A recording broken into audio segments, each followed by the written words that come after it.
नमस्कार. श्री शिवाजी रायगड स्मारक मंडळाच्या आदरणीय पांडुरंग बलकवडे षष्टब्दपूर्ती व्याख्यानमालेत मी आपलं स्वागत करतो. या व्याख्यानमालेचं आजचं पुष्प गुंफणार आहेत इतिहास अभ्यासक विक्रमसिंह बाजी मोहिते. मूळचे तळबीड सातारा येथील असणारे विक्रमजी स्वतंत्र व्यावसायिक आहेत.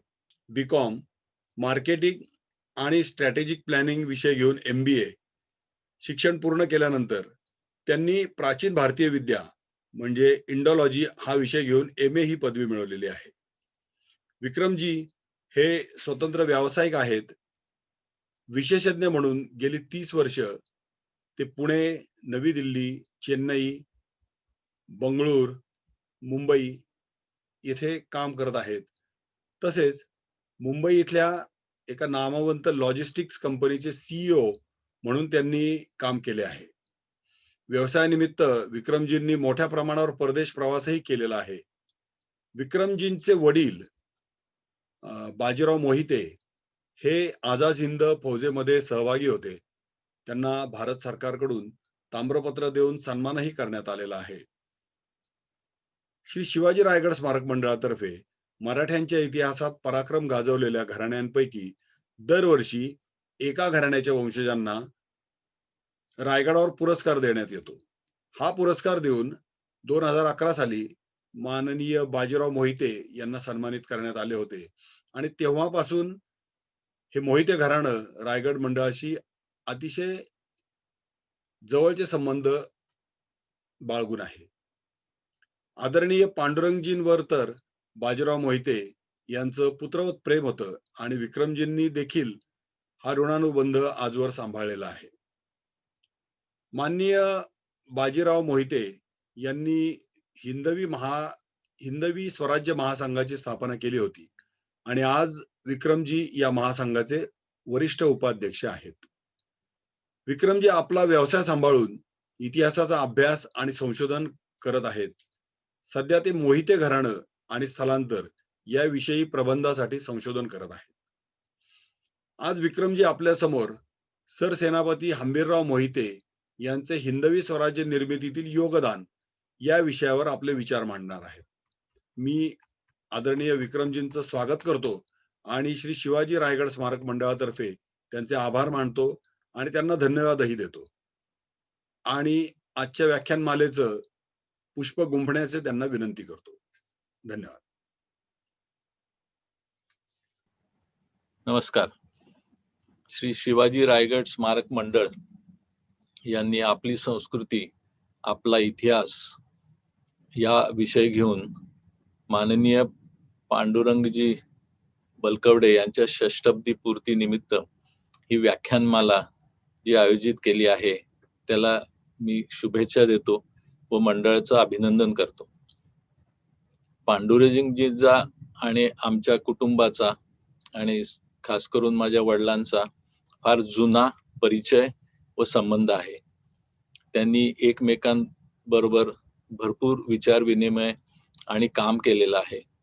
मग ऐतिहासिक असू दे, सामाजिक असू दे, तर वेगवेगळे त्यांचे उपक्रम असू देत, माझ्या वडिलांचा नेहमीच त्यांच्या कार्यामध्ये आणि मंडळाच्या कार्यामध्ये सहभाग असायचा आणि आमच्या फॅमिलीचे अतिशय स्नेहाचे संबंध आहेत. पांडुरंगजींचं व्यक्तिमत्व असं आहे की शिवचरित्र व इतिहासाला वाहून घेतलेलं असं अभ्यासू व्यक्तिमत्व आहे. त्यामध्ये सरदार नावजी बलकवडे यांच्या घराण्याचा वारसा असल्यामुळे त्यांच्या इतिहासाला आणि अभ्यासाला एक वेगळीच झालर आहे आणि त्यामुळे त्यांच्या हातून फार मोठं कार्य घडत आहे. त्याला पण माझ्यातर्फे शुभेच्छा.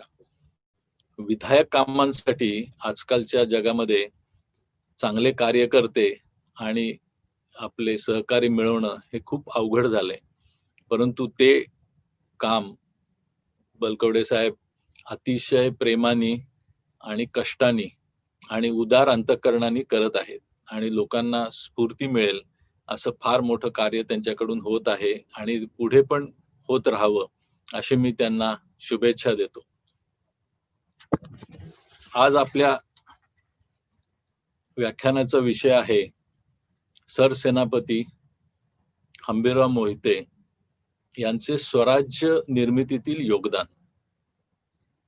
तर हा विषय आणि स्वराज्याबद्दल छत्रपती शिवाजी महाराजांबद्दल विचार करताना एक असा विचार आला की शिवाजी महाराजांनी शपथ घेतली म्हणून स्वराज्य स्थापन झालं का? त्यांना इतर सवंगडी मिळाले आणि त्यांनी कोणाला सेनापती अपॉइंट केलं, कोणाला पंतप्रधान अपॉइंट केलं, कोणाला अमात्य अपॉइंट केलं म्हणून साठी स्वराज्य टिकलं का? तर नाही. तर हे आपल्याला पूर्ण माहिती आहे की शिवाजी महाराजांची माणसाची पारख अतिशय योग्य होती आणि त्यांना त्यावेळेसच्या इतिहासाचं, त्यावेळेसच्या वेगवेगळ्या घराण्यांचं आणि मर्दुमकीचं अतिशय उत्तम असं ज्ञान होतं. कारण हंबीररावांना किंवा हंसाजींना शिवाजी महाराजांनी हंबीररावच किताब का दिला हा प्रश्न माझ्यापुढे होता. प्रतापराव का नाही दिला, विश्वासराव का नाही दिला, आणि हे किताब शिवाजी महाराजांनी इतर लोकांना दिलेले आहेत. मग हंसाजी मोहित्यांना हंबीररावच किताब का दिला गेला याबद्दल मला खूप कुतूहल होतं आणि म्हणून आपण एक अभ्यास आणि संशोधन करायचं ठरवलं. मग त्याच्यासाठी हंबीररावांचा अभ्यास करताना त्यांच्या नावापासूनच सुरुवात केली की हंबीरराव हे नाव आलं कुठून, हा किताब आला कुठून? तर शिवभारत, ऐतिहासिक फारसी खंड आणि छत्रपतींनी स्वतः दिलेला हा किताब असे संदर्भ आपल्याला मिळतात. तर त्या संदर्भांचा अभ्यास करायचा ठरवल्यानंतर असं दिसलं की शिवभारतामध्ये कवींद्र परमानंदांनी 1624च्या एका महत्वाच्या भातवडीच्या लढाईचा उल्लेख केलेला आहे, ज्याच्यामध्ये निजामशाहीकडनं लढताना शहाजी महाराजांचा पराक्रम आपल्याला सगळ्यांना माहितीच आहे. तर त्याच लढाईमध्ये हंबीरराव चव्हाण म्हणून एक मोठ्या योद्ध्याचं नाव आलेलं आहे आणि त्याचा संस्कृत मध्ये जो उच्चार आलेला आहे किंवा उल्लेख आलेला आहे तो चाहू बाणेय हंबीर राजेन विजित द्विषा, म्हणजे शत्रू जेता हंबीरराव चव्हाण. तर मराठीत लिहिले हंबीरराव पण संस्कृत मध्ये लिहिले हंबीरराव. तर हे काय आहे ह्याच्यावर आपण अभ्यास केला. पुढे तेच लिहिलंय की हंबीररावांनी हातात बाण, चक्रे, तलवारी, भाले, पट्टे घेऊन सैन्याची कत्तल केली आणि ती जी निजामशाहींनी ती मोगल आणि आदिलशाहीच्या विरुद्धची लढाई जिंकली आणि ही फार महत्वाची आणि टर्निंग पॉइंट ज्याला म्हणतात अशी ही लढाई होती. त्यामुळे एक उत्साह आला की हंबीरराव ह्या नावाबद्दल आपण अभ्यास करावा. पुढची उल्लेख आढळला तो म्हणजे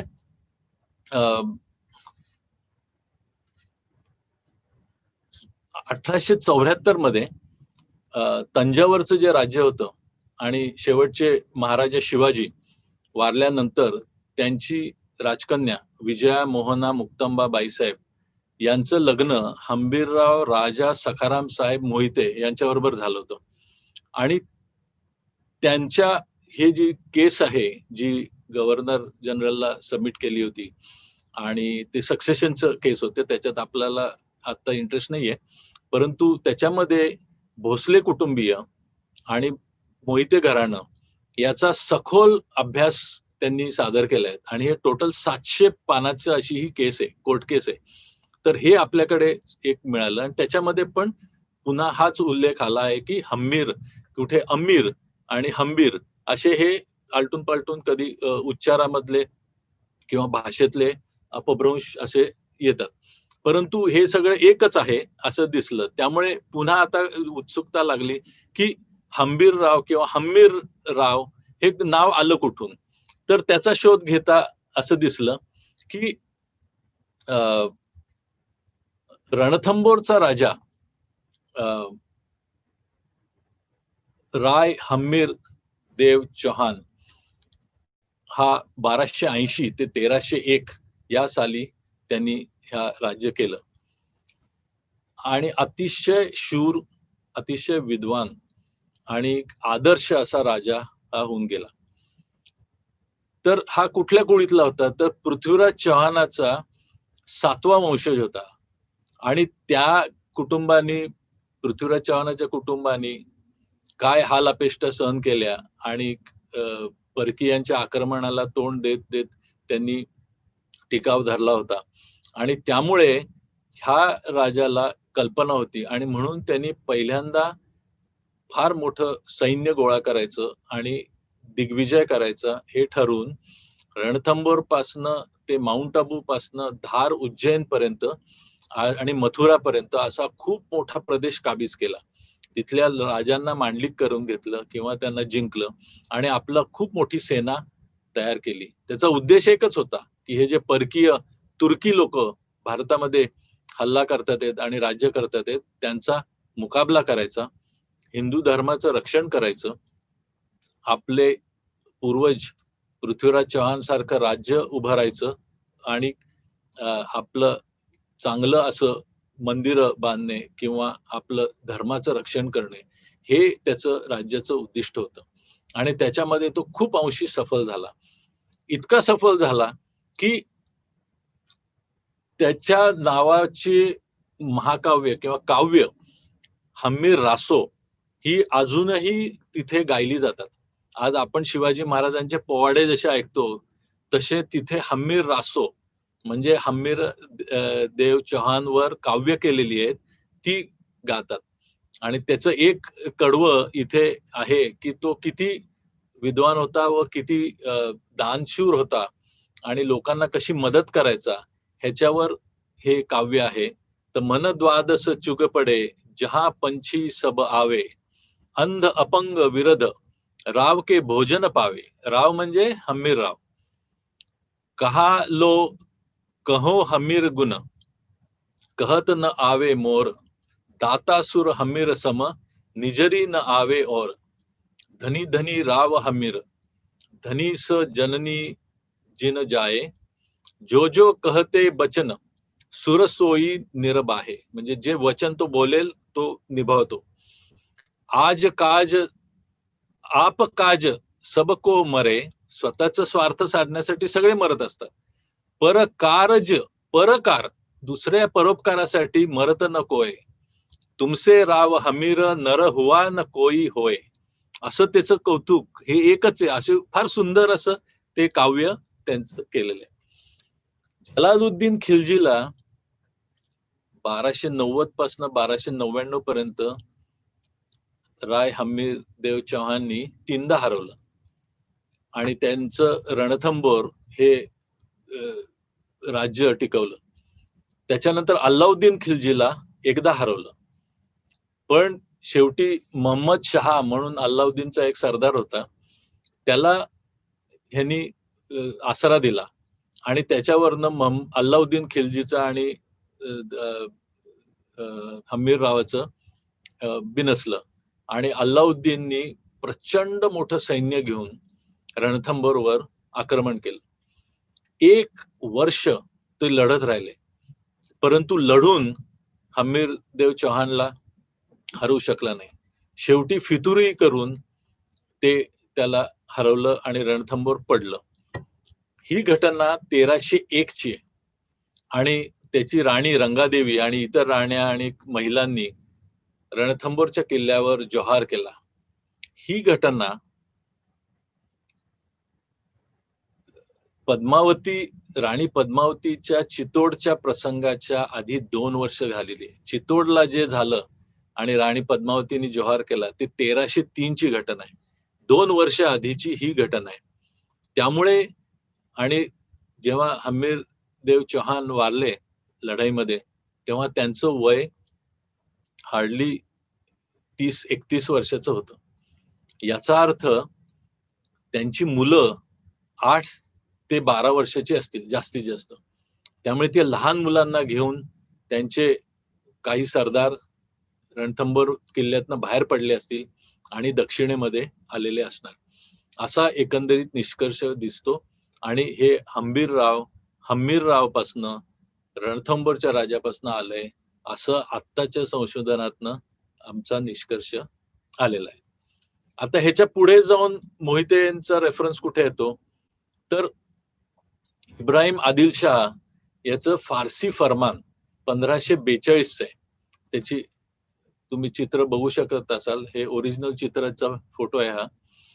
तर गोरखोजी मोहित्यांना खटावची देशमुखी बहाल केल्याचं हे फरमान आहे, हे फारसी फरमान आहे.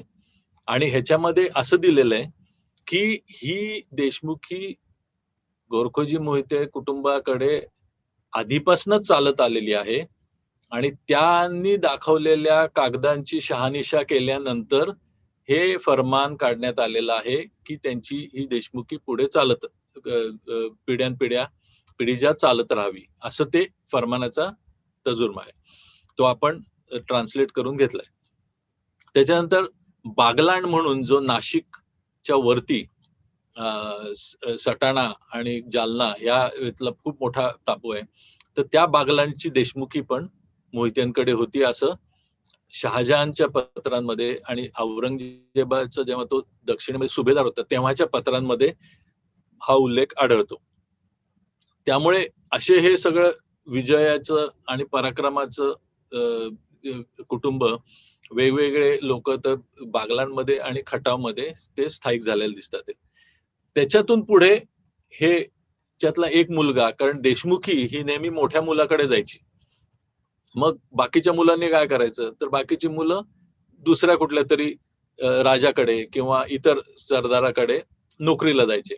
त्याप्रमाणे तुकोजी राजे मोहिते हे निजामाकडे म्हणजे बिदरच्या निजामशाहीमध्ये नोकरीला होते आणि त्यांनी तळबीडची पाटीलकी स्वकर्तृत्वावर मिळवली आणि ते मोहिते कुटुंबातलं एक कुटुंब तळबीडला येऊन स्थायिक झालं आणि ते आज बाजी मोहिते म्हणून ओळखलं जातं. हे कुटुंब, हे तळबीड गाव काय आहे तर तळबीड गाव हे खूप पुरातन गाव आहे आणि शिलाहारकालीन हे गाव आहे. त्याच्यामध्ये विरगळी आहेत, भरपूर विरगळी आहेत. महादेवाचं शिलाहारकालीन छोटस मंदिर आहे. त्याच्यानंतर तुकोजी जे तळबीडच्या बाजी मोहित्यांचे मूळ पुरुष म्हटले जातात, त्यांची समाधी आहे, तिच्यावर दगड कोरलेला आहे, त्यांचं नाव आहे, त्यांच्या मुलांनी ती समाधी बांधली असा उल्लेख आहे आणि भोजराजांनी बांधलेला हा वसंतगड आहे आणि तो नंतर शिवाजी महाराजांनी सुद्धा त्याची डागडुजी करून तो मराठा इतिहासामध्ये पण त्याचा खूप मोठा उल्लेख बऱ्याच वेळा आलेला आहे. तर अशी ही त्यांची परंपरा तुकोजींपर्यंत आली. मग थोडक्यात त्यांची आपण बघितलं, तुकोजी राजे इथं 2 नंबरवर आहेत वर्ण. मग त्यांना 2-3 मुलं झाली, संभाजी राजे, धारोजी राजे आणि तुकाबाई साहेब, राणी साहेब. तर ह्याच्यात तुकाबाई राणी साहेबांचं लग्न शहाजी महाराजांबरोबर झालं. त्या शहाजी राजांच्या दुसऱ्या पत्नी होत्या आणि त्यांच्याबरोबर बंगळूर येथे स्थायिक होत्या. धारोजी राजे पण अतिशय पराक्रमी, अतिशय त्यांनी लढाया गाजवलेल्या आहेत आणि संभाजी राजे हे हंबीररावांचे हंसाजींचे वडील. असं हे कुटुंब आणि हंसाजींना 3 मुलं, सावजी, बैजोजी, रतोजी आणि महाराणी ताराबाई या मुलगी. तर महाराणी सोयराबाई या सरसेनापती हंबीररावांच्या बहीण. त्याचप्रमाणे फार कमी लोकांना माहिती आहे की व्यंकोजी राजेंची जी पत्नी होती दीपाबाई साहेब, त्यांचं माहेरचं नाव अणुबाई, त्या सुद्धा हंसाजी मोहित्यांच्या म्हणजे सरसेनापती हंबीरराव मोहित्यांच्या बहीण होत्या आणि त्यांचं लग्न हे तंजावरच्या व्यंकोजी राजांशी झालं होतं. म्हणजे व्यंकोजी राजे हे हंबीररावांचे आत्तेभाऊ होते आणि त्यांच्या पत्नी ह्या त्यांच्या सख्खे बहीण होते. तर मामाच्या मुलीशी लग्न व्हायची पूर्वी. तर असं हा सगळा इतिहास आणि व्यंकोजी राजे हंबीररावांपेक्षा थोडे मोठे होते. त्यामुळे हंबीररावांचा जन्म म्हणा किंवा हंबीरराव सरसेनापती व्हायच्या आधीची ही सगळी आपण बॅकग्राऊंड आता बघितली. ऑफकोर्स ताराबाईंचा जन्म बराच नंतर झाला, परंतु तर हे सगळं आहे. तर आता आपण हंबीररावांकडे वळूया. तर हंबीररावांचे पूर्वज हे स्वतःच घोडदळ आणि सैन्य नेहमी आपल्याबरोबर बाळगायचे. त्यांना राज्य चालवणं, प्रशासकीय कारभार करणं याचा फार चांगला अनुभव होता. आणि परकीय सत्तांपासून ते थोडे फटकूनच असायचे. हे कशावरून आपण म्हणतोय तर त्यांचं निजामशाहीकडे, कधी मोगलांकडे, कधी आदिलशाहीकडे असं सारखं स्थित्यंतर व्हायची. कारण त्यांचं स्वतःचं एक सैन्य असायचं आणि त्यांना हे राजमंडळी किंवा बादशाह लोक बोलवायचे आणि त्याप्रमाणे ते जायचे. शहाजी महाराजांशी संबंध आल्यानंतर ते आदिलशाहीमध्ये स्थिरावले आणि त्याच्यानंतर सर्व मोहिते मंडळी, बरीचशी मोहिते मंडळी आणि स्पेशली तळबीडची ही स्वराज्यामध्ये सामील झाली. आणि त्यामुळे त्यांना सैनिकी प्रशासन, बाळकडू आणि अनुभव हे फार चांगलं असं उपजत होतं. देशमुखी पाटीलकी घरात असल्यामुळे त्याच्यानंतर देशमुखी, तळबीडची देशमुखी, वांगीची देशमुखी ही स्वराज्य स्थापन व्हायच्या आधीची मोहित्यांची, तर ही सुद्धा स्वकर्तृत्वावर त्यांनी मिळवली.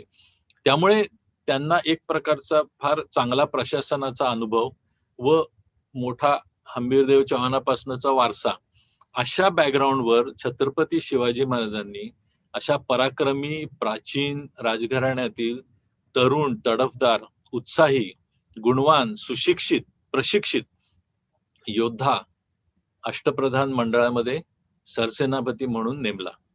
तर याच्यामध्ये शिवाजी महाराजांना याचा अर्थ मोहिते घराण्याचा इतिहास पूर्ण माहिती होता आणि म्हणूनच हंसाजी मोहित्यांना त्यांनी हंबीरराव किताब देऊन त्यांना स्फूर्ती दिली, त्यांना एक उत्साह दिला आणि त्यांना आठवण करून दिली की तुमच्या पूर्वजांची काय पुण्याई आहे ते. आणि त्याच्यासाठी त्यांनी अतिशय मनापासून स्वराज्यासाठी काम केलं. बाबासाहेब पुरंदरेंशी नुकतंच बोलण्याचा प्रसंग आला, तेव्हा बाबासाहेब पुरंदरेंनी एक फार महत्वाची गोष्ट सांगितली, ती आता मला जास्तीत व्यवस्थित समजते. ते म्हटले की अष्टप्रधान मंडळामध्ये हंबीरराव मोहिते असे एकच होते की जे स्वतः राजे होते आणि त्यामुळे शिवाजी महाराजांनी हंबीररावांचा फार मोठा मान राखला होता. राज्याभिषेकाच्या वेळी राजपुत्रानंतर हंबीररावांचा राजपुत्रासारखाच सन्मान करण्यात आला होता. त्यांना सोन्याच्या चौरीचा मान होता, इतर मानाबरोबरच. त्यामुळे पंतप्रधान आणि हंबीरराव मोहिते सरसेनापती असे दोन्हींची योग्यता शिवाजी महाराजांच्या पुढे फार मोठी होती.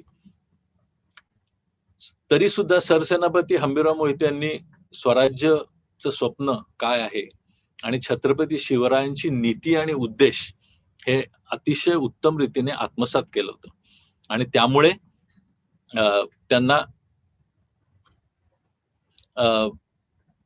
काम करायला खूप सोपं पडलं. आता त्यांच्या ज्या काही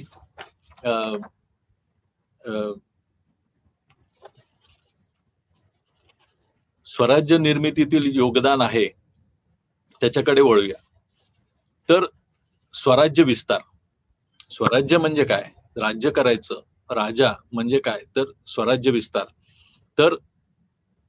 तर आग्र्याच्या कैदेतून जेव्हा शिवाजी महाराज सुटले त्याच्यानंतर 2-3 वर्षांनी महाराजांना सगळ्यात महत्वाचं काम करावं लागलं, ते म्हणजे की आपला हरलेला किंवा तहामध्ये मुघलांना दिलेला, मिर्झा राजा जयसिंगांना दिलेला आपला जे किल्ले होते, जो प्रदेश होता, तो सगळा परत जिंकून घेणे आणि त्याच्यानंतर राज्य विस्तार करणे. आणि ह्या राज्य विस्तारामध्ये हंबीरराव मोहितेंचं फार मोठं योगदान आहे. ऑब्जेक्टिव्हली बघायचं, काही नंबर्स बघायचे झाले तर आपल्याला माहिती आहे की स्वराज्यामध्ये शिवाजी महाराजांचे 300च्या आसपास किल्ले होते आणि त्या किल्ल्यांमध्ये जवळजवळ 100च्या वर किल्ले हे सरसेनापती हंबीरराव मोहिते यांच्या नेतृत्वाखाली झालेल्या लढायांमध्ये किंवा त्यांच्या मार्गदर्शनाखाली झालेल्या लढ्यांमध्ये हे जिंकलेले आहेत. म्हणजे 300 किल्ल्यापैकी 100च्या वर किल्ले हे हंबीरराव मोहित्यांच्या आणि योगदानामुळे झालेले आहेत. आणि या सगळ्या किल्ल्यांची यादीच सभासद बखरीमध्ये आहे, त्यामुळे ते आपण बघू शकतो. नर्मदा ओलांडून अहमदाबाद पर्यंत, इकडे बुऱ्हाणपूर, तसेच दक्षिणेत तंजावर, म्हैसूर, बंगालच्या उपसागरापर्यंत त्यांनी राज्य विस्तारासाठी शिवाजी महाराजांना मदत केली आणि प्रत्यक्ष कार्य केले. त्याचबरोबर हे कार्य करताना एक ऍडमिनिस्ट्रेशन, ऑर्गनायझेशन ही फार जरुरी असते. त्याप्रमाणे त्यांनी सैनिकी प्रशासनाची घडी बसवली. हे एकच उदाहरण आपण बघूया. तर सरसेनापती म्हणजे काय? तर किल्ले, घोडदळ, पायदळ, आरमार आणि अगदी खाली भिस्ती, नालबंद, स्वारपासनं ते सरनोबत म्हणजे घोडदळाचं सरनोबत, पायदळाचं सरनोबत, सरलष्कर, सेनाकर्ते, किल्ल्याची व्यवस्था, किल्ले तट सरनोबत, अशी ही जी सगळी सिस्टीम होती, त्यांचे पगार, त्यांचे पत्रव्यवहार, त्यांच्या मुद्रा, त्यांच्या सगळ्या एकंदरीत व्यवस्था, संदेशवहन, असे एक ना अनेक अशी कंप्लीट त्यांनी एक जो ढाचा बनवला आणि त्यांनी पाया जो घातला, तो पाया शेवटपर्यंत आपल्याला मराठा राज्याला उपयोगी पडला आणि पुढील छत्रपतींना, पेशव्यांना आणि इतर जे आपली राज्य पुढे ग्वाल्हेर म्हणा किंवा हे झाले, तर बऱ्याचशा अंशी ही योजना आणि ह्या पाया तो नक्कीच होता. त्याचबरोबर असं दिसतं की स्वराज्याचं अर्थशास्त्र समजलेला हा सेनापती होता. स्वराज्याचं अर्थशास्त्र म्हणजे काय? तर राज्य करायचं असेल आणि ह्या लोकांना माहिती होतं की आपल्याला एवढ्या बलाढ्य, श्रीमंत आणि सर्व संपत्ती आणि दारुगोळा, हत्ती, घोडे, उंट आणि हत्यारं, तोफा, ह्या अशा मुबलक प्रमाणात असलेल्या शत्रूबरोबर आपल्याला फार लांबचा लढा द्यायचा आहे. हे एका दिवसाचं काम नाही आणि त्याच्यासाठी आपल्याला पैशाची गरज असणार आहे. स्वराज्याचा जो साईज होता आणि जो आकार होता, तर त्या आकारापेक्षा आपली जी स्वप्न होती आणि शिवाजी महाराजांचे जे सगळ्या प्लॅन्स होते, ह्याच्यासाठी प्रचंड संपत्ती लागणार होती. मग ती संपत्ती आणायची कुठून? तर सरसेनापतींच्या कार्याचा आणि त्यांच्या मोहिमांचा अभ्यास केला तर असं दिसतं की त्यांनी अनेक मोहिमा अशा केल्या की ज्या लढण्यासाठी केल्याच नाहीत. केवळ खंडणी वसूल करणे किंवा शत्रूच्या गोटामध्ये जाऊन त्यांच्याकडनं लूट आणणे आणि किंवा आपले जे हक्काचा अधिकाराचा पैसा आहे तर ती आणणे, याच्यासाठी बहादूरगड, पेडगाव याच्यावर हल्ला केला. कधी केला? शिवराज्याभिषेकानंतर लागलीच. त्याच्यानंतर लागलीच ते पुढे गेले तर जालना, बुऱ्हाणपूरला 2दा गेले. शिवराज्याभिषेकानंतर एकदा आणि संभाजी महाराजांच्या राज्याभिषेकानंतर एकदा. असे दोन्ही वेळेस बुऱ्हाणपूर लुटून आणलं. धरणगाव, अहमदाबाद हे लुटून आणलं. त्याच्यानंतर आता आपण दक्षिण दिग्विजयाचं थोडक्यात बघणार आहोत. दक्षिण दिग्विजयाची कंडिशन अशी होती की दक्षिण दिग्विजयाचा कुठलाही खर्च स्वराज्याच्या तिजोरीवर आला नाही पाहिजे, ह्याची जबाबदारी हंबीररावांवर होती. आणि त्यामुळे त्यांनी जेव्हा सुरुवात केली दक्षिण दिग्विजयाला, त्याची पहिली सुरुवात संपगावचं लुटलं आणि ती संपत्ती त्यांनी आपल्या स्वराज्यामध्ये या सगळ्या दिग्विजयासाठी वापरली. तर हे फार मोठं आहे अर्थशास्त्र, कारण असं दिसतं पुढे की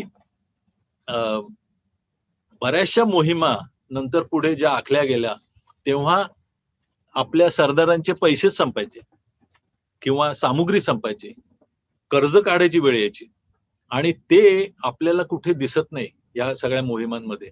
याचा अर्थ त्यांचं अर्थशास्त्र, मोहिमांचं अर्थशास्त्र, स्वराज्याचं अर्थशास्त्र फार मजबूत पायावर उभं होतं. त्याच्यानंतर फार मोठं आणि महत्वाचं योगदान म्हणजे दक्षिण दिग्विजयाची स्वारी. राज्याभिषेकानंतर जवळजवळ 1.5-2 वर्षांनी शिवाजी महाराजांनी ही योजना हंबीरराव मोहिते आणि इतर सहकाऱ्यांबरोबर आखली आणि त्याची पूर्वतयारी जबरदस्त केली होती. मागे आपलं लेक्चर एक झालेलंच आहे, व्याख्यान या विषयावर अगदी डिटेलमध्ये फार अप्रतिम भाषण झालं. तर त्यामुळे फार डिटेलमध्ये जात नाही, परंतु अतिशय महत्वाची अशी मोहीम होती. तर ही मोहीम काय होती, तर शिवाजी राजा हा छत्रपती शिवाजी महाराज झाले, म्हणजे इतर राजांचे ते राजे झाले. त्यामुळे 2 गोष्टी होणं फार जरुरी होतं. एक म्हणजे इतर राज्यांना आपल्या अंकित करणं किंवा मांडलिक करून घेणं, आणि दुसरं आपल्या स्वराज्याचं राजकोष हा अजून वाढवणं आणि जी सेंट्रल गव्हर्नमेंट आहे त्याचा राजकोष वाढवणं, हे दुसरं फार महत्वाचं काम होतं. आणि त्याच्यासाठी आपल्या हिंदू धर्मामध्ये आणि भारतीय संस्कृतीमध्ये दिग्विजयाला जाणे हे अगदी पूर्वंपार 2000 वर्षापूर्वीपासूनची परंपरा आहे. तीच शिवाजी महाराजांनी पुढे चालवली आणि त्याची संपूर्ण जबाबदारी ही हंबीरराव मोहित्यांवर टाकली होती. किती मोठी होती ही योजना, तर 40,000 पायदळ, 20,000 घोडदळ, सरनोबत येसाजी कंक, सर्जेराव बाजी जेधे, बाबाजी ढमढेरे, सोनाजी नाईक, आनंदराव मोरे, मानाजी मोरे, शेखोजी गायकवाड, सूर्याजी मालुसरे, बाळाजी आवजी, मुन्शी नीलप्रभू आणि श्यामजी नाईक, असे सर्वजण शिवाजी महाराजांबरोबर 60,000 सैन्य घेऊन हे दौलताबाद, भाग्यनगर इकडे गेले. आणि त्याच्या आधी 6 महिने, 5 महिने, म्हणजे ऑक्टोबरच्या दसऱ्याच्या नंतर साधारण 6 ऑक्टोबरला तो त्या दिवशी त्यावेळेस 1676 ला होता दसरा. तर हंबीरराव मोहित्यांनी सीमोल्लंघन केलं आणि ती दक्षिण दिग्विजयाची मोहीम चालू केली. आणि ते दक्षिण दिग्विजयाच्या मोहिमेचा त्यांचा मार्ग बघता असं दिसतं की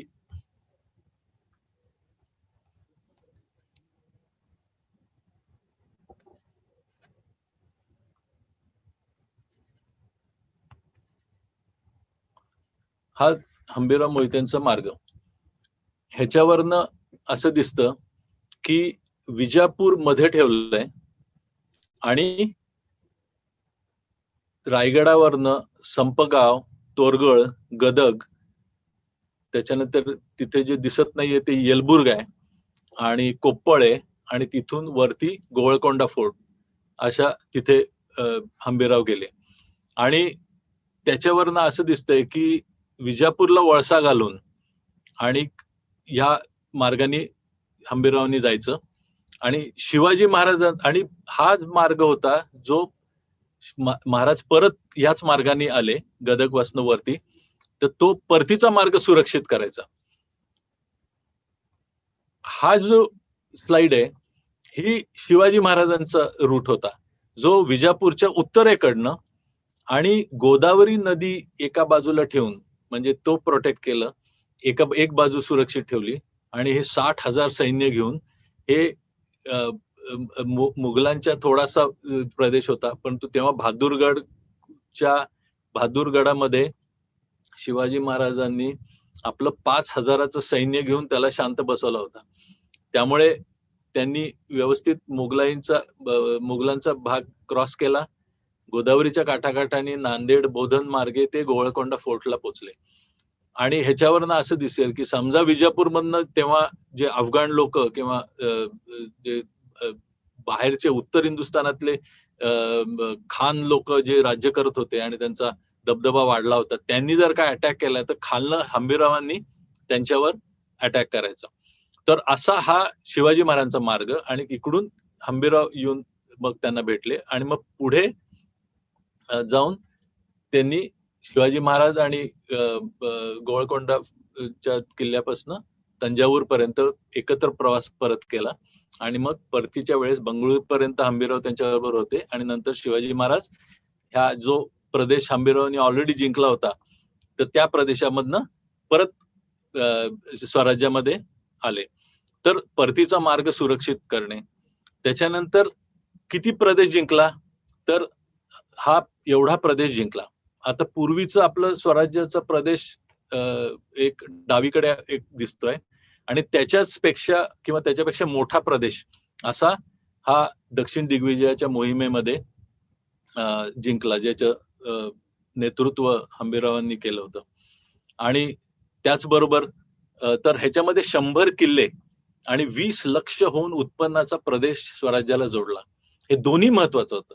तर आता आपल्याला कळतं की छत्रपती झाले याचा अर्थ राज्यविस्तार आणि उत्पन्नाचा वाढ.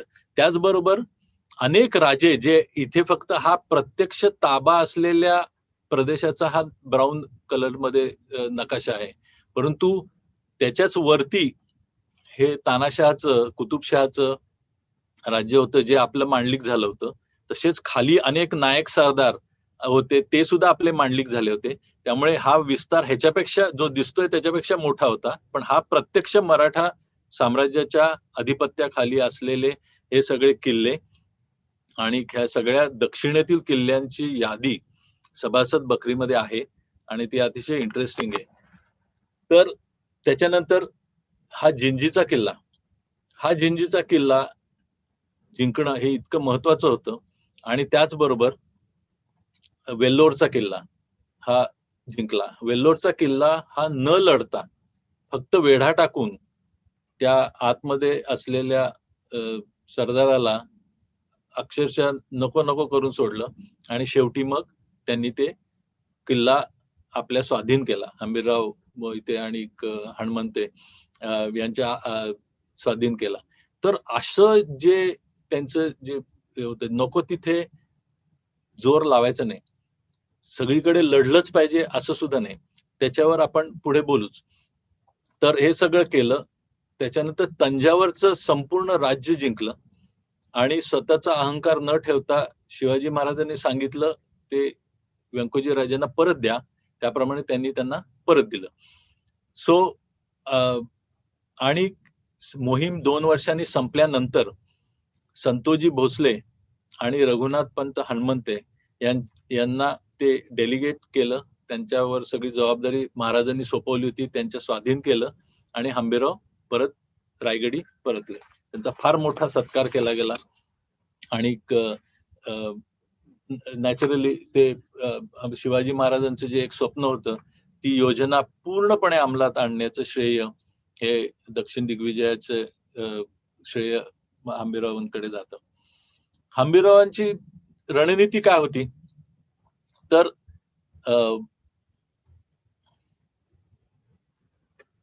ऑफेन्सिव्ह आणि डिफेन्सिव्ह आणि मॅनेजमेंट बाय ऑब्जेक्टिव्ह ज्याला म्हणतात, की आपल्या मोहिमेचा उद्देश काय आहे. लढाई करायची असेल तर लढाई करायची, जर का खंडणी वसूल करायची असेल तर खंडणी वसूल करायची, जर का शत्रूला नुसता कचाट्यात पकडायचं असेल तर ते करायचं. त्यामुळे त्यांचं अतिशय बारकाईने हे निरीक्षण असायचं की आपला उद्देश काय आहे ते. तर आणि शक्तीचा आणि युक्तीचा असं दोन्हीचा वापर करायचा. त्याची 1-2 उदाहरणं बघू. महाप्रतापी प्रतापराव गुजरांचं जेव्हा निधन झालं, तर तेव्हा अतिशय मराठा सरदारांना राग आला असणं साहजिक आहे. आणि ज्या पद्धतीने त्यांची हत्या झाली आणि निधन झालं, 7 वीर जाऊन बेहलोल खानाच्या छावणीमध्ये गेले. तेव्हा मोठे मोठे सरदार आणि हंबीरराव हंसाजी तेव्हा होते, ते सगळे तिथे होते. त्यावेळेस हंसाजींनी एक निर्णय घेतला की आपण डायरेक्ट अटॅक करायचं नाही. तेव्हाची परिस्थिती अशी होती की ही घटना फेब्रुवारी 1674 साली झाली. महाराजांचा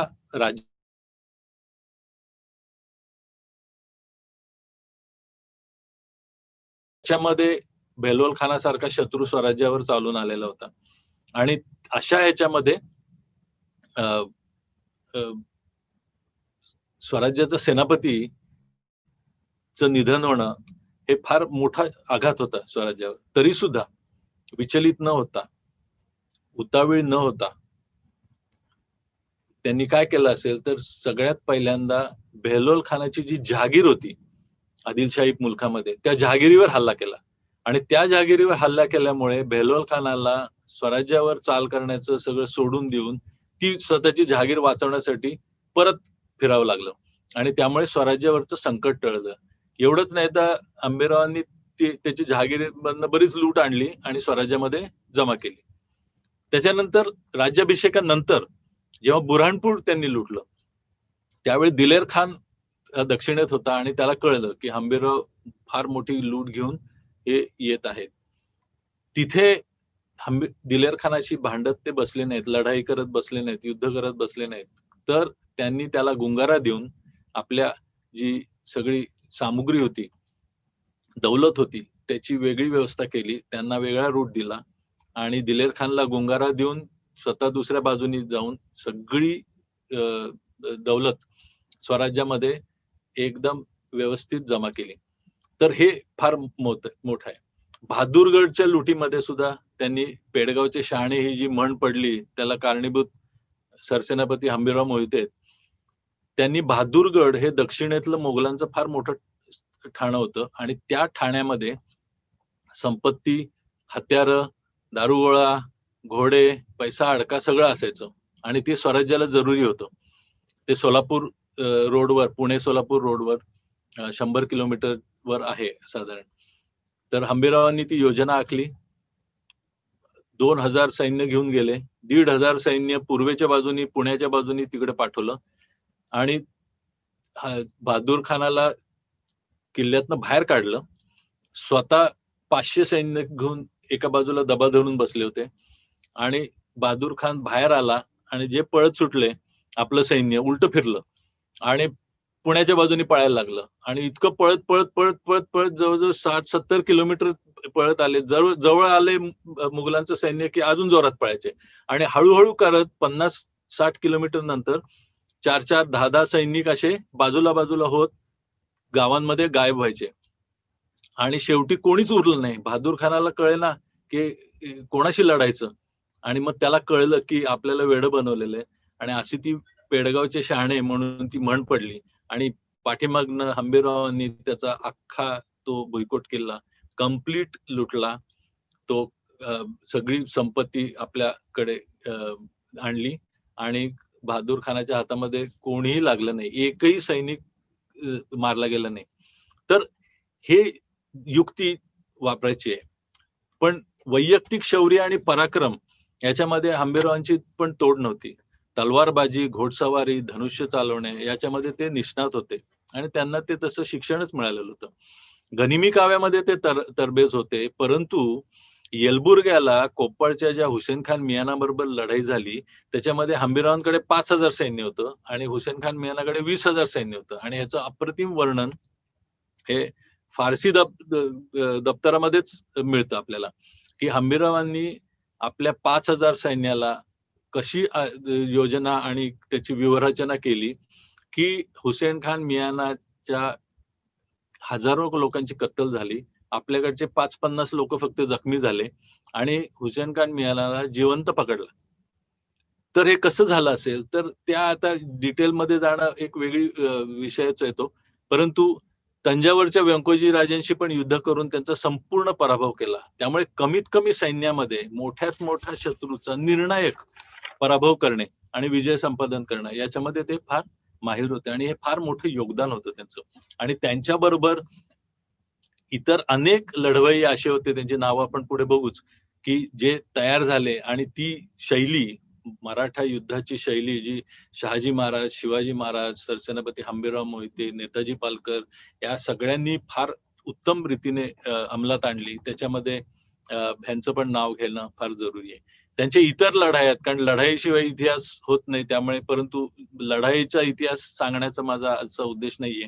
पण तरी सुद्धा कल्याण भिवंडीची फार प्रसिद्ध लढाई आणि नाशिकची लढाई, खवासपूर, नंतर पन्हाळ्याला 2दा लढाई झाली, चंदनवंदनगड, त्याच्यानंतर शेवटची वाईची लढाई, या सगळ्या लढाया त्यांनी मोगलांच्या विरुद्ध, आदिलशाहच्या विरुद्ध, अफगाणी, तुर्की, उझबेक, मंगोल, असे इराणी, असे सगळे जे सरदार होते आदिलशाह मोगलांचे, त्या सगळ्यांना पूर्ण सपशेल नामोहरम केलं. आणि शेवटी वाईच्या लढाईमध्ये दुर्दैवाने तोफेचा गोळा लागून हंबीरराव वारले. आणि त्यामुळे छत्रपती संभाजी महाराजांचं फार मोठं नुकसान झालं. आणि त्या वेळेस इंग्रजांनी त्यांचा एक रिपोर्ट इंग्लंडला पाठवला. त्याच्यामध्ये त्यांनी असं लिहिलंय की छत्रपती संभाजी महाराजांचा फार मोठा सेनानी व आधार नाहीसा झाला. सरसेनापती हंबीररावांची योग्यता फार मोठी होती. त्यांच्या निधनामुळे हिंदवी स्वराज्याचे अतोनात नुकसान झाले आहे. आणि जर का या लढाईमध्ये ते पडले नसते तर छत्रपती संभाजी महाराजांची बाजू निश्चितपणे खंबीर व समर्थ राहिली असती व पुढील अनेक वर्ष त्यांना मुघलांच्या विरुद्ध लढाई करण्यासाठी उपयोगी पडली असती. आणि पुढे ते असं लिहितात की या सेनानीला दक्षिणेतील खडा माहिती होती व त्यांची ताकद एवढी जबरदस्त होती की कुठलाही शत्रू त्यांच्यासमोर टिकणं शक्यच नव्हतं. त्यामुळे दोन्ही छत्रपतींचे ते एक कवचच होते. आणि आपल्याला सगळ्यांना ज्ञातच आहे की हंबीररावांच्या मृत्यूनंतर 1.5 वर्षामध्येच 1.25 वर्षामध्येच छत्रपती संभाजी महाराजांचे पकडले गेले आणि त्यांचा दुर्दैवी अंत झाला. तर त्यामुळे हे फार मोठं नुकसान झालं. परंतु तरी सुद्धा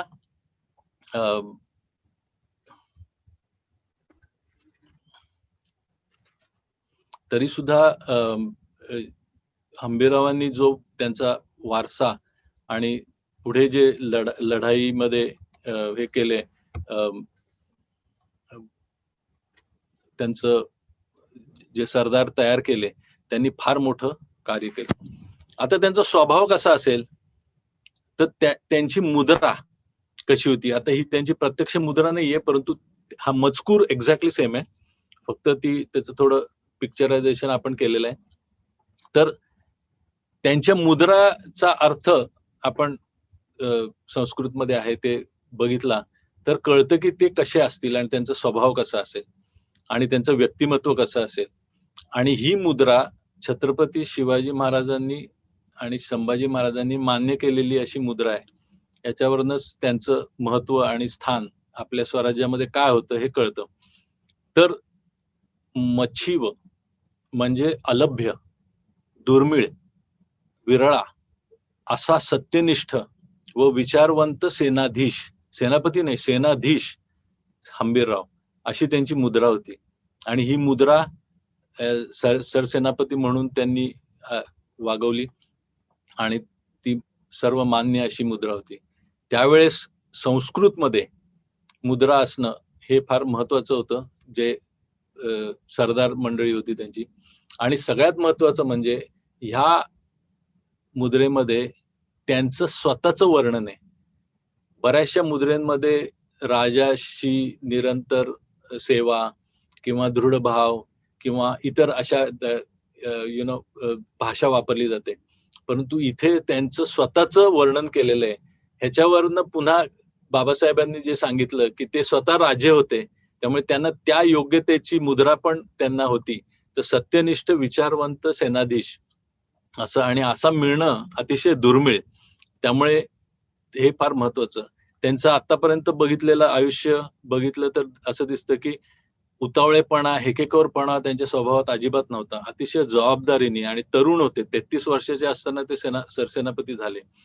पण त्यांच्या वागणुकीमध्ये कुठेही अतिरेक किंवा उतावीळपणा, हेकेखोरपणा अजिबात दिसून आलेला नाहीये. त्यांचे संबंध दोन्ही छत्रपतींशी अतिशय सलोख्याचे होते व इतर मंत्रिमंडळाच्या सहकाऱ्यांशी पण अतिशय सलोख्याचे असे संबंधच दिसतात. निस्वार्थी, अभ्यासू असं वर्णन इतिहासकार त्यांचं करतात व छत्रपतींशी आणि स्वराज्याशी अतिशय प्रामाणिक, तरी सुद्धा अतिशय खंबीर आणि निर्णय क्षमतेमध्ये त्यांचा हात फार कमी लोक घेऊ शकतील.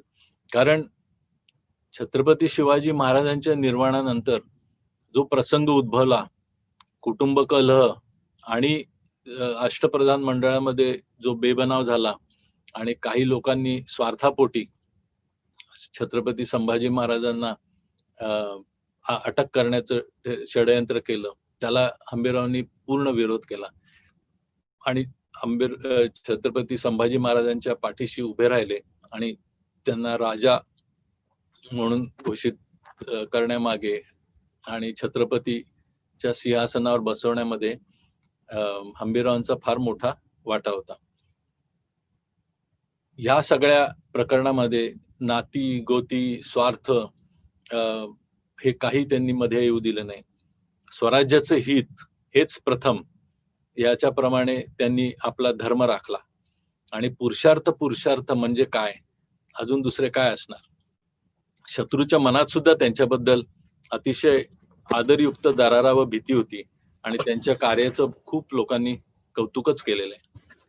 सेनापतींच्या जर का किंवा कुठल्याही नेत्याच्या कामगिरीचं अवलोकन करायचं असेल तर त्यांचं वैयक्तिक शौर्य वैयक्तिक काम हे महत्वाचं आहेच, परंतु आपल्या नंतर आपला उत्तराधिकारी त्यांनी नेमला आहे का किंवा आपला उत्तराधिकारी व्यवस्थित शिक्षण देऊन ट्रेन केला आहे का आणि ती सोय केली आहे का हे फार बघणं जरुरी आहे. हंबीरराव या विषयामध्ये सुद्धा उजवेच ठरतात, कारण महाराणी ताराबाई, सरसेनापती संताजी घोरपडे, सरसेनापती धनाजी जाधव, सेनापती पानसंबळ असे अनेक योद्धे हंबीररावांच्या तालमीमध्ये तयार झाले आणि ज्यांनी स्वराज्य रक्षणाकरता पुढे अतुलनीय असे कार्य केले आणि आपला मराठा हिंदवी स्वराज्य हे टिकलं. ते पुढील पिढ्यांना मार्गदर्शक व दीपस्तंभ असंच त्यांचं व्यक्तिमत्व होतं आणि आदर्श व निस्वार्थी कार्य कसं करायचं याचं प्रात्यक्षिक म्हणजे हंबीररावांचं जीवन होतं असंच म्हणावं लागेल. संस्थात्मक काम, स्वराज्य निर्मिती केली म्हणजे काय तर एक संस्था होती आणि संस्थात्मक काम, संस्थेचे उद्देश, संस्थेची बैठक, संस्थेमध्ये काय आचार विचार आणि वागणूक पाहिजे ह्याच्याशी वैयक्तिक स्वतःचं योगदान आणि आचार विचार ह्याचा समन्वय हा अतिशय उत्तम तऱ्हेने हंबीररावांनी घातला. आता हंबीररावांच्या पुढील पिढ्यांनी सुद्धा तो चालवला, परंतु हंबीररावांच्या योगदानाची जर का लिस्ट करायची झाली जी आपण आता बघितलं तर राज्यकारभार आणि प्रशासन परंपरेचा वारसा त्यांनी आपल्या स्वराज्यामध्ये आणला. अष्टप्रधान मंडळात महत्वाचे पद भूषवले, स्वराज्य कोश राजकोष वाढवला, राज्य विस्तार केला, सैनिकी व्यवस्था व प्रशासन पाया मजबूत केला, दक्षिण दिग्विजयासारखी मोहीम यशस्वी केली, स्वराज्य निष्ठा व शिवछत्रपतींवर अगाढ श्रद्धा ठेवली, छत्रपती संभाजी राजांना साथ दिली, बुऱ्हाणपूर ते तंजावर असा त्यांचा संचार होता, हिंदवी स्वराज्याची भावी पिढी घडवली, निस्वार्थी जीवन होऊन स्वराज्यासाठी शेवटी आत्मबलिदान दिलं. असे हंबीरराव मोहिते आपले सरसेनापती होते. आणि बरेच लोक विचारतात की हंबीररावांच्या नंतर पुढील पिढ्यांचं काय झालं, तर ही सैनिकी परंपरा 2020 पर्यंत अगाधपणे चालू आहे. ह्याच्याबद्दल आपण एक थोडक्यात माहिती घेऊ.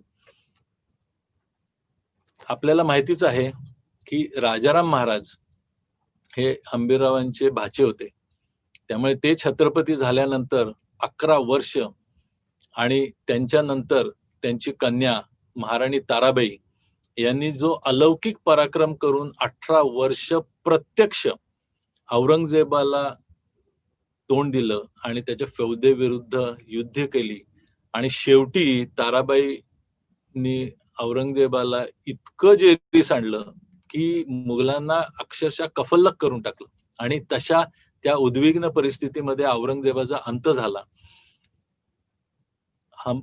राजाराम महाराजांनी आणि ताराबाईंनी जेव्हा रायगडावरनं छत्रपती संभाजी महाराजांच्या मृत्यूनंतर जेव्हा पलायन केलं आणि प्रतापगडवर ते गेले, त्यावेळेस त्यांनी प्रतापगडच्या भवानी मातेच्या मंदिरामध्ये पूजा अर्चा केली, यज्ञ केला आणि तो यज्ञ कशासाठी केला तर आमचा दिल्लीवर कब्जा होते म्हणून. म्हणजे अशा परिस्थितीमध्ये आपला जीव राहतो का आपण जगतो का वाचतो अशी परिस्थिती असताना हे शौर्य आणि हे विचार आणि एवढी स्फूर्ती येते कुठून, तर त्याला ही सगळी दीपस्तंभासारखी पूर्वजांची पुण्याई आणि ताराबाई त्यांच्या पूर्वजांच्या पादुका रोज जपायच्या, पूजा करायच्या. त्यांच्या पादुकांचं आणि त्यांच्या देव्हारा अजूनही पन्हाळगडावर आहे आणि त्याच्यामध्ये युद्ध साहित्य आणि पूर्वजांच्या पादुका ह्या त्या पूजेत असायच्या आणि उगाच नाही औरंगजेब नामोहरम झाला. त्यामुळे अक्षरशः एवढा जबरदस्त पराक्रम त्यांनी केला की त्याला तोड नाही आणि त्याच्यावर एक वेगळंच प्रकरण आणि व्याख्यान व्हायला पाहिजे असं मला वाटतं. त्याच्यानंतर अजून काही नावं ही 18व्या शतकामध्ये महाराणी ताराबाई किंवा थोरले छत्रपती शाहू महाराजांच्या राजवटीमध्ये येतात. तर सरलष्कर हंबीरराव मोहिते अजून, आणि एक महत्वाचं लक्षात ठेवणं जरुरी आहे की हंबीरराव हा किताब असल्यामुळे अनेक हंबीरराव नावं असलेले लोक येतात, त्यामुळे बऱ्याचशा वेळेस थोडा गोंधळ होण्याची शक्यता आहे.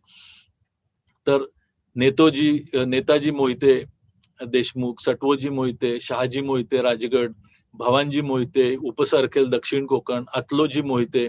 आता अचलोजी मोहितेंकडे कान्होजी आंग्रे सगळ्यात पहिल्यांदा जेव्हा तरुण कान्होजी अचलोजी मोहितेंकडे नोकरीला होते सुवर्णगड वर, तर असे म्हणजे आरमारामध्ये पण मोहिते मंडळी होती. बुऱ्हाणजी मोहिते, कान्होजी मोहिते हंबीरराव. प्रतापगडावर जी तलवार आहे भवानी मातेच्या मंदिरामध्ये ती ह्या कान्होजी मोहिते हंबीररावांची आहे की ते ताराबाईंबरोबर होते आणि अतिशय पराक्रमी सरदार होते. यशवंतराव मोहिते हंबीरराव, निमसोड मायणी, आबाजी मोहिते वांगी, संताजी मोहिते कामठी, देवळाली, देऊळगाव असे अनेक रेफरन्सेस आहेत आणि त्याच्यावर आपलं पुढे संशोधन चालू आहे.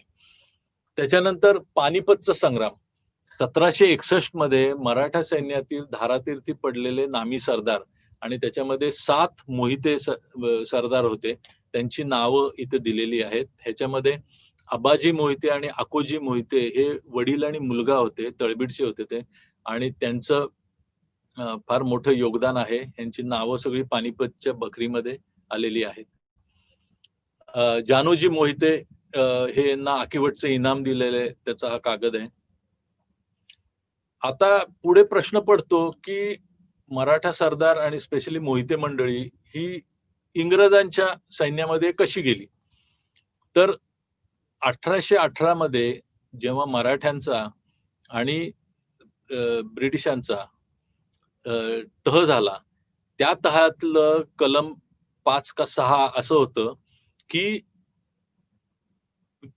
मराठ्यांचं घोडदळातले नामवंत सरदारांचं एक तुकडी ही ब्रिटिशांच्या अखत्यारीखाली पुण्यामध्ये राहील आणि त्या तुकडीचं नाव त्यांनी पुण्यामध्ये अग्रीमेंट झालं म्हणून पुना हॉर्स ठेवलं आणि त्याला आश्रयदाती कोण, तर स्वतः क्वीन व्हिक्टोरिया होती आणि त्यालाच तिची स्वतःची लाईट कॅव्हलरी म्हणून, कॅव्हलरी म्हणजे घोडदळ, त्याचं नाव पुढे पुना हॉर्स असं पडलं. तर ह्याच्यामध्ये हे मराठा एक सरदार आहे, त्याचं हे चित्र आहे आणि त्यांनी जबरदस्त पराक्रम गाजवला आणि त्या मराठा सरदारांचं पुना हॉर्स मध्ये प्रचंड असं कौतुक झालं, प्रचंड मर्दुमकी गाजवली आणि त्याचीच पुढे मेकॅनाइज्ड जेव्हा इन्फंट्री सुरू झाली तेव्हा मराठा लाईट इन्फंट्री हे त्याचंच पुढचे व्हर्जन आहे.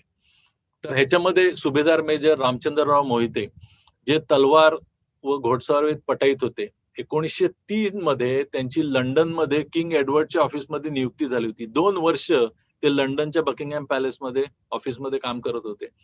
1915च्या जागतिक महायुद्धामध्ये, पहिल्या महायुद्धात बसरा येथे ते मृत्युमुखी पडले आणि त्यांनी एवढा खूप मोठा पराक्रम गाजवला की त्यांना जंगी इनाम म्हणून 80 एकर जमीन नगर जिल्ह्यामध्ये त्यांना मिळाली आणि ती अजूनही जमीन त्यांचे वंशज पुढे करतात. त्यांची मेडल्स खाली दिसतात. त्यांना हे जंगी इनाम जे मिळालं त्याचा फोटो आहे आणि व्हॉइसरॉय गव्हर्नर जनरल ऑफ इंडियाने 20 जुलै 1920 साली दिलेलं आहे. बरोबर 100 वर्ष होऊन गेली त्याला. त्याच्यानंतर पुना हॉर्स मध्येच त्यांचेच आजोबा आणि वडील सुभेदार केदारजी, जमादार आनंदराव, त्याच्यानंतर इतर तळबीडची मंडळी, दफेदार आबाजी, असे अनेक लोक पण पुना हॉर्स मध्ये होते. रिसालदार माधवराव दादासाहेब मोहिते आणि ही सर्व मंडळीच्या जेव्हा इतिहास बघतो आम्ही आणि त्यांच्या समाध्या बघतो, तर कोण बसरामध्ये, कोण मेसोपोटेमियामध्ये, कोण वजिरिस्तानमध्ये, असे परदेशामध्येच, म्हणजे ब्रिटिशांना कळलं की हे मराठे काही साधे सोपे नाहीयेत, त्यामुळे त्यांनी परदेशामध्येच, तुर्कीमध्ये अशाच ठिकाणी वापरलं. आणि इंडिया गेटवर पण मोहिते मंडळींचे नावं कोरलेली आहेत. त्याच रामचंद्ररावांचा मुलगा म्हणजे कर्नल अमृतराव मोहिते, हे पण 1915 ते 19 मध्ये पहिल्या महायुद्धात वडिलांना खांद्याला खांदा देऊन तिथे लढाई करत होते. शेजारी वडील वारले गोळी लागून, त्यांची जागा यांनी घेतली आणि ती लढाई जिंकली. पण पुढे तुर्कीमध्ये ते युद्धकैदी झाले आणि त्याच्यानंतर 2 वर्ष ते युद्धकैदी होते. नंतर परत आले आणि 1922 मध्ये, पूर्वी ब्रिटिश लोक भारतीय अधिकाऱ्यांना ऑफिसर करायचे नाहीत.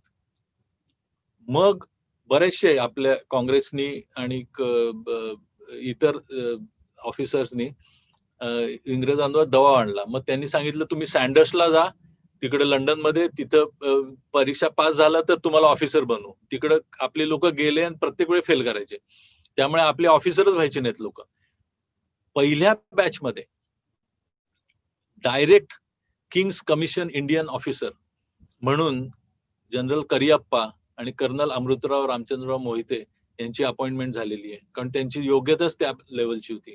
त्यांनी पण जबरदस्त लढाया केल्या आहेत, पॅलेस्टाईन मध्ये युद्ध केलंय आणि शेवटी 1945 मध्ये ते मराठा लाईट इन्फंट्रीचे कमांडंट होते आणि त्याच वेळेस स्वातंत्र्यानंतर 1 वर्षांनी त्यांचा मृत्यू झाला. Captain Dinkarrao Madhavrao Mohite, first Maratha light infantry, 1919 मध्ये वजिरिस्तान युद्ध, 1930 मध्ये बर्मामध्ये युद्ध, 1939 ते 45 जागतिक महायुद्ध, बॅटल ऑफ करेन east Africa, Eritrea, Egypt, Tobruk मध्ये हिटलरचा नंबर 2 चा जनरल रोमेल विरुद्ध लढाई ते जिंकले आणि ते ऑस्ट्रेलिया, ब्रिटिश आणि इंडियन ऑफिसर सगळे होते आणि सैन्य होतं. त्याच्यामध्ये दिनकरराव माधवराव मोहिते पण होते. तिथे जिंकून मग ते इटलीमध्ये गेले आणि इटलीमध्ये चढाई केली आणि तिथे चांगला पराक्रम गाजवला. त्याचे पण रिपोर्ट्स पेपरमध्ये आले होते बरेच. परंतु तिथे दुर्दैवाने ते युद्धकैदी बनले व 1943 ते 44 पावणे 2 वर्ष ब्रुन्सविक नावाच्या गावामध्ये जर्मनीमध्ये 2 वर्ष युद्धकैदी होते आणि त्याच्यानंतर ते सुटून आले. महायुद्ध संपलं आणि मग स्वातंत्र्यानंतर रिक्रुटिंग ऑफिसर आणि बडोदा महाराणींकडे एडीसी म्हणून पण ते काम करत होते. त्यांच्या खाजगी कलेक्शन मधली हे काही स्केचेस आणि चित्रे. तर दुसऱ्या महायुद्धामध्ये प्रत्यक्ष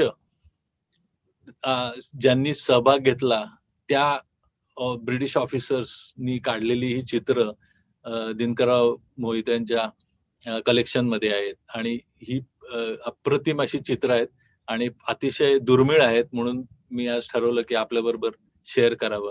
तर हे जे खालचं चित्र आहे ते लिबिया मधलं टोब्रुक गावी जागी ती जी लढाई झाली त्याचं चित्र आहे. त्या प्रिझनर ऑफ वॉर कॅम्प मध्ये एक फार इंटरेस्टिंग घटना घडली. ते म्हणजे हे ब्रिटिश ऑफिसर बरेचसे आर्टिस्ट पण असायचे आणि फार सुंदर चित्र काढायचे, स्केचेस काढायचे, water colours, pencil colours, charcoal आणि पेस्टल कलर्सनी. तर मेजर हार्ग्रीव्स म्हणून कॅप्टन दिनकरराव मोहित्यांचा सहकारी होते, त्यांनी ही चित्र प्रिझनर ऑफ वॉर कॅम्प मध्ये असताना काढून घेतलेली आहेत आणि हे चित्र भारताच्या मराठा लाईट इन्फंट्रीच्या बाय सेंटनरी इयर म्हणजे 200 वर्ष पूर्ण झाल्याचा जो मासिक होतं, त्या मासिकावर फक्त हे चित्र दाखवलं होतं. तर मेजर जनरल सातपुते तेव्हा सदर्न कमांडचे कमांडंट होते. ते स्वतः गेले लंडनला आणि ही चित्र ते मेजर हार्ग्रीव्स वारल्यानंतर त्यांच्या विल मध्ये होतं की हे भारतीय सेनेला सुपूर्त करा. तेव्हा भारताच्या सेनेचे जनरल जे जे सिंग होते आणि जे सिंग यांनी दिनकरराव मोहितेंच्या फॅमिलीला शोधून काढलं आणि त्यांच्या चिरंजीवांकडे, जयवंतराव मोहितेंकडे प्रत्यक्ष हे चित्राच्या प्रतिकृती ओरिजिनल मराठा लाईट इन्फंट्रीच्या मोटिवेशन सेंटरमध्ये ते अतिशय मानाने तिथे मराठा लाईट इन्फंट्रीनी भारताच्या मिलिटरीनी स्थानापन्न केलंय आणि ते चित्राची प्रतिकृती आपल्या फॅमिलीकडे दिलेली आहे. तर जनरल जे सिंग तेव्हा एवढे भारावले आणि त्यांनी जेव्हा जयवंतरावांकडनं हा इतिहास ऐकला तेव्हा ते रिटायर झाल्यानंतर अरुणाचल प्रदेशचे गव्हर्नर झाले आणि ते गव्हर्नर झाले असताना तळबीडला भेट दिली आणि त्यांनी हंबीरराव मोहित्यांच्या समाधीला पुष्पगुच्छ वापरून त्यांना मानवंदना दिली आणि तेव्हापासनं 16 डिसेंबरला हंबीरराव मोहित्यांच्या समाधीला मानवंदना देण्यासाठी मराठा लाईट इन्फंट्रीचे ऑफिसर्स आणि मराठा लाईट इन्फंट्रीचा बँड दर 16 डिसेंबरला न चुकता 9 वाजता हजर असतो.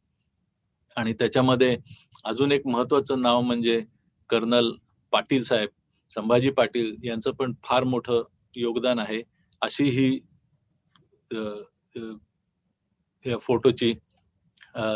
फोटोचा इतिहास. त्याच्यानंतर सुभेदार बाबूराव मोहिते, तर हे सरसेनापती हंबीरराव मोहिते यांचे ज्येष्ठ पुत्र सावजी यांचे 11वे वंशज आहेत. दुसऱ्या जागतिक महायुद्धामध्ये ते सहभागी झालेत. अनफॉर्च्युनेटली त्यांची फार माहिती उपलब्ध नाहीये, परंतु हे जे काही फोटो आपण दाखवतोय ते सगळे हंबीरराव मोहितेंचे वंशज आहेत, डायरेक्ट वंशज आहेत, कोणी दत्तक नाही.